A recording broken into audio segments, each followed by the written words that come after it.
അവിടെ ഉണ്ട് വാതിക്കൽ ഒരു ഷെഡ്. കോതമംഗലത്തെ ഒരച്ഛനെ ഞാൻ കഴിഞ്ഞ ദിവസം ഞാനൊരു കാപ്പി കുടിക്കാൻ കയറിയ ഒരു റെസ്റ്റോറൻറ്റിൽ വെച്ച് കണ്ടു. പരിചയപ്പെട്ടപ്പോൾ പറഞ്ഞു കോതമംഗലം സ്റ്റുഡൻറ് സെന്ററിന്റെയും ചാപ്പലിന്റെയും ചുമതലയാണ്. കോതമംഗലത്ത് പോയി മൈക്രോസ്കോപ്പ് വെച്ച് നോക്കിയാൽ പോലും ഒരു മെത്രാൻ കക്ഷിക്കാരനെ കാണത്തില്ല. ആ പള്ളിയിലും വഴക്കുണ്ടാക്കാൻ ഒരാളെ 13 കുരിശും തലയിൽ ഇടിച്ച് പ്രത്യേകമായി ബാവാതിരിമേനി പറഞ്ഞ അഭിഷേകം കൊടുത്ത് അശുദ്ധാത്മാഭിഷേകവും കൊടുത്ത് പറഞ്ഞു വിട്ടിരിക്കുക. ഈ സഭയിൽ വഴക്കുണ്ടാക്കണം, സമാധാനപരമായി നടക്കുന്ന പള്ളികളൊക്കെ പൂട്ടിക്കണം എന്നുള്ള ഏക ലക്ഷ്യത്തിൽ പരുമല പുണ്യാളന്റെ പേരിൽ സ്ഥലം മേടിച്ചിട്ടുണ്ടെങ്കിൽ അവിടെ ന്യായമായി ഒരു പ്രശ്നം ഉണ്ടാക്കാതെ പള്ളി വെക്കാൻ ആഗ്രഹിച്ചപ്പോൾ എന്തെല്ലാം പരാതികളാണ്. ഞാൻ ഈ ഉദാഹരണം ഇവിടെ പറഞ്ഞത് പാത്രിയർക്കീസ് പക്ഷത്തിന് ഇതൊക്കെ സാധിക്കും.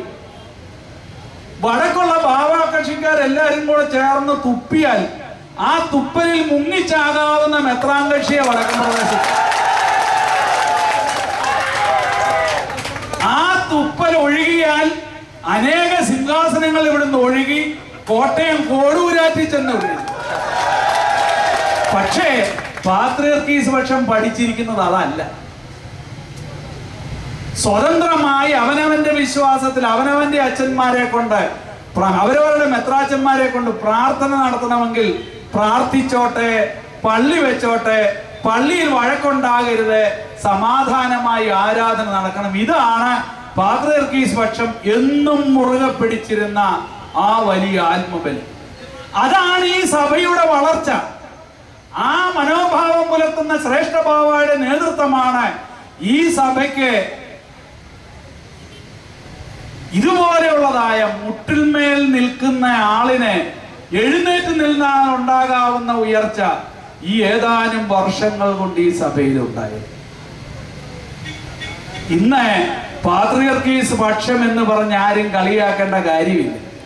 യാക്കോബായ സഭയുടെ പേരും അന്തസ്സും ഉപയോഗിച്ച് ശ്രേഷ്ഠ ബാവ ഇരിക്കുന്നിടത്ത് വരുവാൻ ജനലക്ഷങ്ങളുണ്ട്, ജനനായകന്മാരുണ്ട്, MLA-മാരും മന്ത്രിമാരും ഒക്കെ ഉണ്ട്.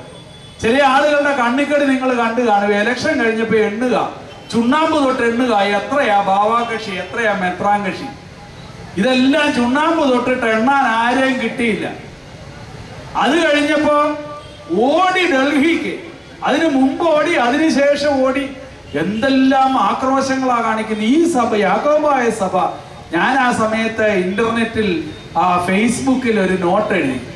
യാക്കോബായ സഭ ഇതുവരെ ഇലക്ഷനെ കുറിച്ച് ഒരു വാക്കും പറഞ്ഞിട്ടില്ല. ഈ സഭയിൽ അതിന് അർഹതയുള്ളവരുണ്ടല്ലോ, അവർ MLA ആകും, മന്ത്രിയാകും. ഇവരായില്ലേലും ഒരു കുഴപ്പമില്ല.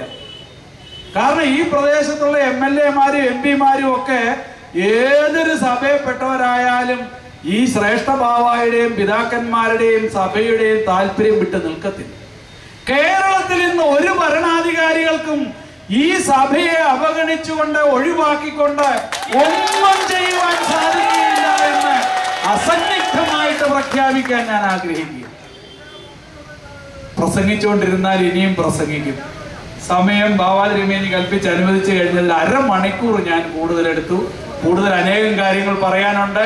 പക്ഷേ സന്ധ്യാപ്രാർത്ഥന മുടക്കിയിട്ടുള്ള പ്രസംഗം അധിക പ്രസംഗമാണെന്ന് ബോധ്യമുള്ളത് കൊണ്ട് എല്ലാവരോടും നന്ദി പറഞ്ഞ് ശ്രേഷ്ഠ ബാവാതിരിമേനിയുടെ പാതാരബന്ധങ്ങളിൽ ആദരവ് അർപ്പിച്ചുകൊണ്ട് എൻ്റെ വാക്കുകൾ ചുരുക്കുന്നു. ദൈവം നമ്മെ അനുഗ്രഹിക്കട്ടെ.